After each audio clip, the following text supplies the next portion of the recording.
2-3 రోజుల్లో municipal notification. వచ్చే నెల 2వ వారంలో పోలింగ్. ఎన్నికలు చాలా సీరియస్ గా తీసుకోండి. గెలిచే అభ్యర్థులకే టికెట్లు ఇవ్వండి. నిజామాబాద్ లో ఉత్తమ్ కుమార్ రెడ్డి ప్రెస్ మీట్ పెట్టి చెప్తున్నాడు. 2-3 రోజుల్లో మున్సిపల్ ఎన్నికల నోటిఫికేషన్ వెలువడుతుందని మంత్రి ఉత్తమ్ కుమార్ రెడ్డి వెల్లడించారు. వచ్చే నెల 2వ వారంలో పోలింగ్ నిర్వహించే అవకాశాలు ఉన్నాయని తెలిపారు. నిజామాబాద్ లోని ఓ హోటల్లో ఆదివారం కార్పొరేషన్ మున్సిపల్ ఎన్నికలపై సమీక్ష నిర్వహించారు. ఈ సందర్భంగా మాట్లాడిన ఆయన గెలిచే వారికే టికెట్ ఇస్తామని స్పష్టం చేశారు.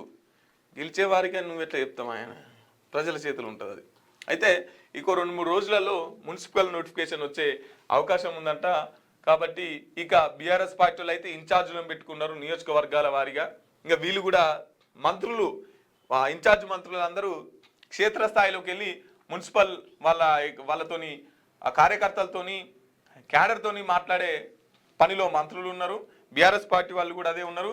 ఇక బీజేపీ వాళ్ళు కూడా ఆల్రెడీ కార్యకర్తలను ఫిక్స్ చేసిరు. ఇక వాళ్ళకి ఒక బీఫామ్ ఇచ్చుడే లేటు, ఎందుకంటే షెడ్యూల్ విడుదల కావాలి కాబట్టి. సో ఇట్లా మొత్తం మీద అయితే మున్సిపల్ ఎన్నికలకు ఇక తొందరలోనే నగారం మోగనున్నట్టు మనకు అర్థమవుతుంది. ఇక బర్రె మంచిది అయితే దొడ్లనే అమ్ముడు పోయినట్టు వీళ్ళ ప్రయత్నాలు ఎట్లుంటాయంటే అంగట్లకు పోయి అమ్ముడు పోయే కార్యక్రమాలు చేస్తూ ఉంటారు.